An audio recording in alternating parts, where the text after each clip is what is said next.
Dear students, in the very last video, I have explained what is test checking.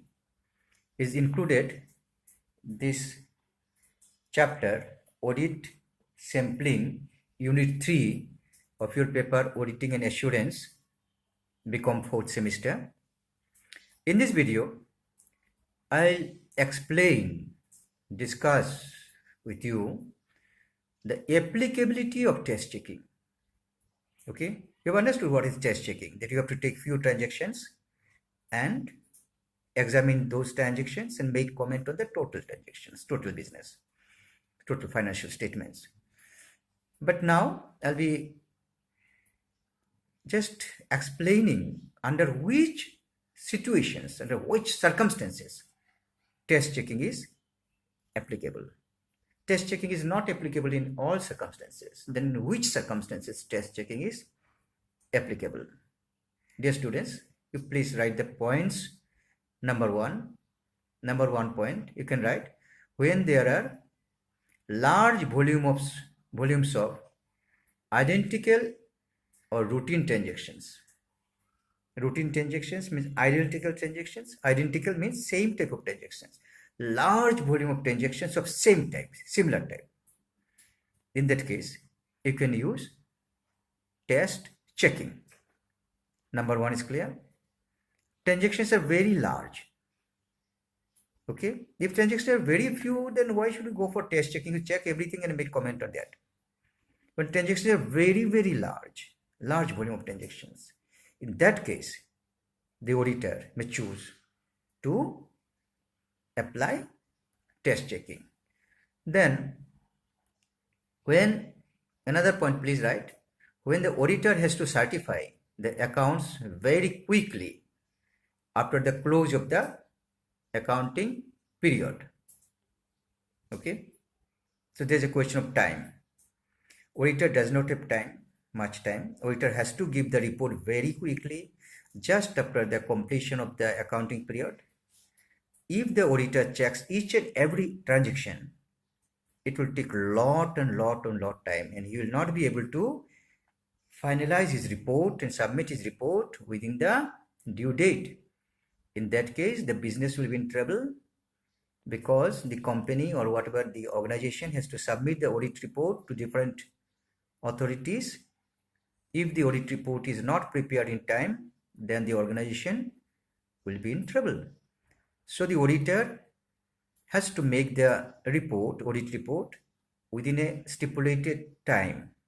So auditor has no other option but to go for test checking. Okay, then one more point, when the auditor has past experience about the nature of transactions of the client organization. Another point, please write, when the auditor has past experience about the nature of transactions of the client's organization. Suppose the auditor is regularly auditing this organization, and auditor is acquainted with the nature of transactions of the client's organization. He knows that these are the people are working here, these are the nature of transactions, these are the nature of account and other people working in the organization, and he's very much accustomed. Then he has got some idea that yes, if I don't check all the transactions, no problem, I can check few transactions and make comment on all the transactions. It's not very risky for me. In that case, he can go for test checking. So this point is related to past experience of the auditor. If the past experience is not favorable, then naturally he will go for checking all the transactions, so most of the transactions. He will not apply test checking, isn't it? Then a very vital point here, in unit 2 you are having you see you are having internal control and internal check, isn't it? On that there's a point. When a satisfactory system of internal control and internal check system exists in the organization, then auditor can go for test checking. Dear students, you know what is internal control system? In the organization, the total control system which controls financial, non-financial, account, non-account, everything is controlled properly. There is internal control system in the organization. If the internal control system is very good, it minimizes the chances of errors, frauds, manipulations. And another point, internal check. Dear students, please remember, internal check is a part of internal control system only. What is done in internal check?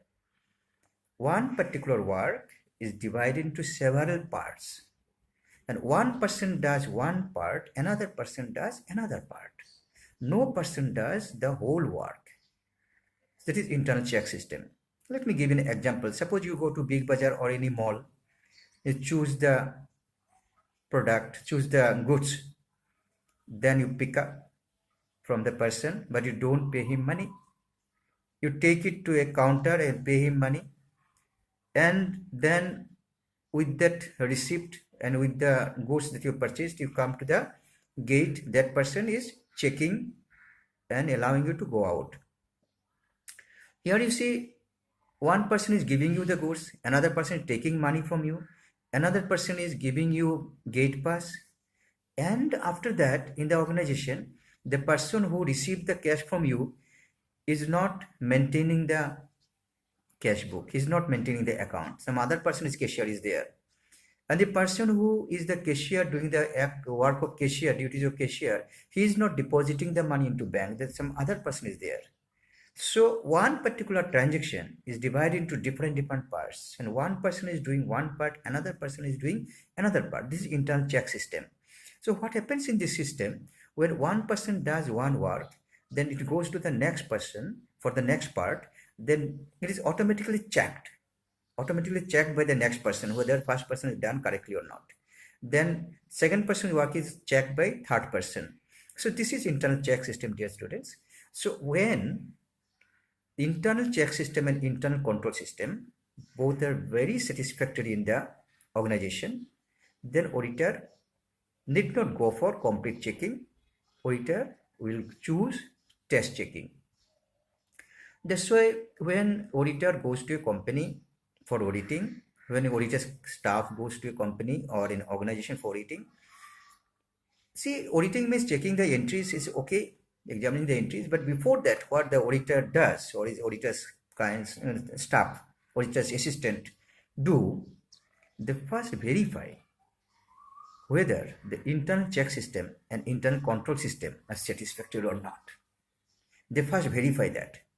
And if these things are verified and satisfactory, found satisfactory, only then the auditor will start examining the books of account and transactions. And if this internal check system, internal control system are satisfactory and strong enough, then auditor can easily choose test checking. So you have found in under what circumstances test checking is applicable. Let me revise in 1 minute. Number one, when large volume of transactions are there and transactions are of identical nature, same type transactions, routine nature. Transactions should be very large in volume. Then auditor does not have much time. He has to complete his audit report just after accounting period is over, as soon as accounting period is over, because the organization has to submit this audit report to different other authorities. So time factor. When time is less, auditor goes for test checking.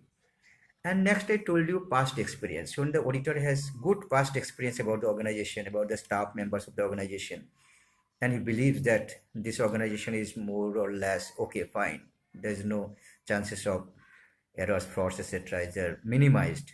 He has got experience, past experience. He can go for test checking.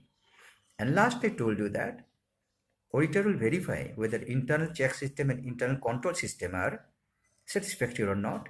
If internal control system and internal check system are found satisfactory, good, then auditor shall assume that in this organization, chances of errors and frauds are minimum, are not there. if he is satisfied with the internal control system and the check system, then he will go for test checking. He will not go for complete checking. So dear students, here I explained you about the applicability of test checking. There may be a question, what is test checking and what is applicability of test checking? So in the earlier video, I told you what is test checking. You can write from there, and when it is applicable, that answer, when test checking is applicable, that you can answer from this video. So thank you very much, study well, and next I'm coming with another topic, another item of this unit only, unit 3, Odis sampling. Thank you very much. Stay blessed.